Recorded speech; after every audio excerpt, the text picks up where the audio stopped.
Audio Jungle.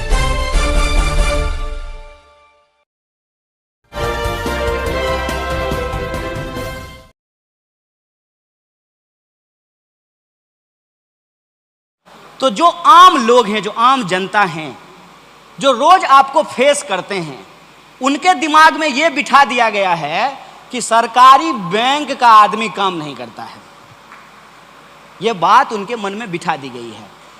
तब जब आपकी नौकरी छीन ली जाएगी या ये बता करके कि बैंक घाटे में है, बैंकों का मर्जर कर दिया जाएगा या बैंक को बंद कर दिया जाएगा या आपका पेंशन स्कीम आपसे छीन लिया जाएगा, कल को कहा जाएगा कि आउटसोर्सिंग के नाम पे अब परमानेंट जॉब नहीं होगा, बैंक में कॉन्ट्रैक्ट बेसिस पे जॉब में लोगों को बहाल किया जाएगा, तो पब्लिक आपके साथ खड़ा नहीं होगी। क्योंकि आप जो फेस कर रहे हैं वो बात पब्लिक को नहीं पता है, और पब्लिक को तो आप जानते ही हैं कि बेचारी क्या है। उसको तो प्रधानमंत्री जी आकर के बोले कि नोटबंदी कर रहे हैं, बहुत अच्छा चीज़ है, 50 दिन का हमको समय दे दीजिए। पब्लिक बोली कि 50 के आपको पूरे 5 साल का समय देते हैं, उनको फिर से प्रधानमंत्री बना दिया। फेस कौन करेगा? फेस तो आप करेंगे ना।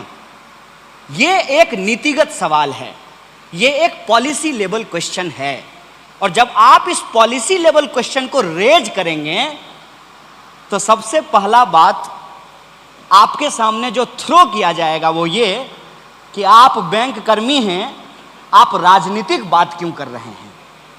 ये बात कही जाएगी ना कि आपका काम है कि आप नौकरी कीजिए, और जिस दिन मन होगा उस दिन सरकार नौकरी छीन लेगी, जिस दिन मन होगा उस दिन बैंक को बंद कर देगी, जिस दिन मन होगा उस दिन बैंक का मर्जर कर देगी। आप उस पर कोई क्वेश्चन नहीं कर सकते हैं। इसीलिए मैं आपके बीच आया हूं कि आप इस बात को जब समझते हैं कि बैंकिंग सेक्टर किस चीज़ से झेल रहा है, उसकी क्या परेशानी है, इसको आपको अपने दिल में रखने से काम नहीं चलेगा। आपको मुखर होकर के ये बात बोलना पड़ेगा, और जब आप मुखर होकर के यह बात बोलेंगे तो आपके ऊपर तरह तरह का आरोप लगाया जाएगा, तरह तरह की बातें आपको कही जाएगी। कई बार तो आपके लिए बहुत आश्चर्यजनक बात हो जाएगी। मैं ये नहीं कहता हूँ कि आप किसको वोट दीजिए, आपकी तरह मैं ये नहीं कह रहा हूँ, लेकिन आप सोचिए कि अगर हम बीजेपी को वोट दिए हैं और बीजेपी की सरकार ही आकर के मेरी नौकरी छीन ले, तो हमारी स्थिति क्या हो जाएगी? ना हम घर के रहेंगे ना घाट के। किसको जाकर के ये दर्द बताएंगे? पब्लिक को मालूम नहीं है कि एनपीए क्या होता है। बताइए ना, हम पीएचडी कर लिए हैं, तब हमको अब जाकर के पता चला है कि एनपीए का फुल फॉर्म क्या होता है। आपको मैं कहता हूं, आप एक दिन इस पे सर्वे करा लीजिए। जितना कस्टमर आपके काउंटर पे आए, सबसे एक सवाल पूछिए, अच्छा बताइए एनपीए क्या होता है। देखिए आपको कितना लोग इसका जवाब देता है। Non performing assets. ऐसी अंग्रेजी बोलने में जी टेढ़ा करना पड़े, तब पर भी जाकर के उसका असली मतलब समझ में नहीं आए।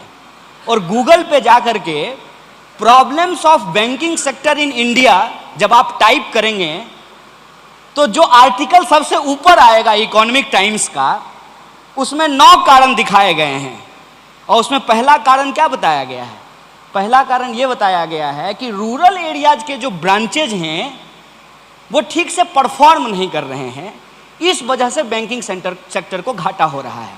मैं सेंट्रल बैंक की बात नहीं कर रहा हूं, मैं रूरल बैंक की बात कर रहा हूं। रूरल बैंक के ब्रांच में आप जाइएगा, 2 लोग ब्रांच चला रहे हैं, 2 लोग। अब समझ में ही नहीं आता है कि कौन मैनेजर है और कौन क्लर्क है, कौन प्यून है और कौन दरबान है।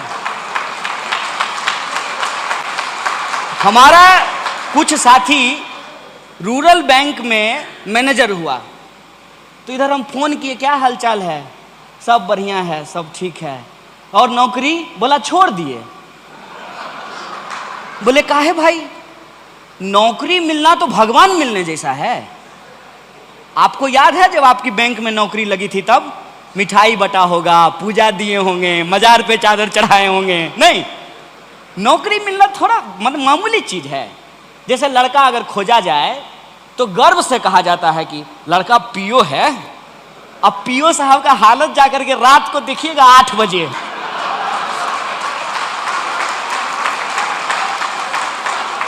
उनको हम एक बार देख लिए ना, कहे ए भाई कौन कहता है कि प्रधानमंत्री देश चलाता है? देश तो पीओ चला रहा है। दिन भर का कैश से लेकर के, सिक्का से लेकर के, डेबिट क्रेडिट खाता मिला करके तब ताला मार करके पीओ साहब जाएंगे। यही स्थिति है ना। किस वर्किंग कंडीशन में आप काम करते हैं? वो बोला कि एक तो जो है कभी बाढ़ में, सुखाड़ में, जंगल में, पहाड़ में ब्रांच होता है, वहां की नौकरी है। 2 एम्प्लॉय हैं, एगो को बैंक में छोड़ करके जाते हैं, कभी काउंटर पे बैठता है, कभी गेट पर आता है। और उसके बाद हम फील्ड में जाते हैं, क्या वसूलने के लिए? एनपीए रिकवर करने के लिए जाते हैं।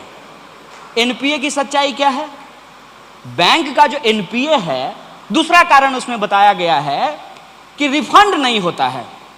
जो लोग लोन लेते हैं वो रिफंड नहीं करते हैं। कौन रिफंड नहीं करता है? बड़ा एकदम हाईलाइट करके लिखा हुआ है। तो किसान रिफंड नहीं करते हैं।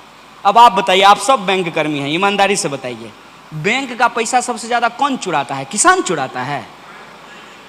किसान चुराता है कि कॉर्पोरेट चुराता है? कॉर्पोरेट चुराता है ना। और कॉर्पोरेट के साथ तो नेताजी फोटो खिंचवाते हैं मुस्कुराते हुए, सेल्फी विथ कॉर्पोरेट। नहीं तो कॉर्पोरेट से पैसा बैंक कर्मी कैसे वसूल लेंगे? हमको बताइए। अगर लोकल एरिया का एमपी लोकल एरिया के ठेकेदार के साथ फोटो खिंचाएगा, मैनेजर बाबू का हिम्मत है कि उससे उसका गाड़ी उसके घर पर से खींच के ले आएंगे? है हिम्मत? ये है आपकी स्थिति। और ये जो स्थिति है, इस स्थिति पे आप कब तक चुप रहेंगे? जितना दिन आप चुप रहेंगे उतनी जल्दी आपके पैर के नीचे से जमीन खिसकती चली जाएगी। आप सब लोग जानते हैं, मुझे यूथ के तौर पे यहां बुलाया गया है, लेकिन हमारा जो जनरेशन है उसने तो AIBA बनाया नहीं है, बैंकों का यूनियन तो उसने बनाया नहीं है। कभी कभी जो है बुढ़ापे में जाके कहेंगे कि आ जाओ यूनियन का मेंबर बन जाओ, तो कहेगा चंदा लेने के लिए आए हैं। क्यों जरूरी है यूनियन? क्यों जरूरी है यूनाइट होना? क्यों जरूरी है हड़ताल करना? एक बात सोच करके बताइए। इतनी वाहवाही सरकार ने ली, इतना पीठ थपथपाया, 2 दिन के लिए अगर बैंक कर्मी हड़ताल कर देते तो सरकार का सारा ढोल फट जाता, सारा नोटबंदी का सच्चाई रोड पे आ जाता। कोई उलझुलूल फैसला सरकार लेती है, बैंक कर्मी पूरी ईमानदारी से उसको लागू करता है, बदले में उसको लोगों से क्या मिलता है? कि बैंक कर्मी कामचोर होता है। बताइए, असल जो उसका प्रॉब्लम है कि किस वर्किंग कंडीशन में वो काम कर रहा है। माने हम क्या क्या बोले बैंक का आपको? मेरे घर के आसपास बैंक है, हम देखते हैं। जिस मकान में बैंक को रेंट किया जाता है, जनरेटर लगाया जाता है, मकान मालिक रात को बैंक के जनरेटर से डीजल निकाल लेता है। बोलिए, ये सब होता है कि नहीं होता है? हम इसी समाज में पले बढ़े हैं और यही हमारा और आपका नाता है। यही हमारा और जो आपका नाता है, उसी बेसिस पे हम आज आपके बीच खड़े हैं।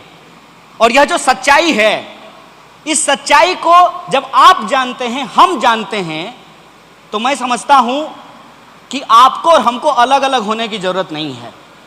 आपको और हमको एकजुट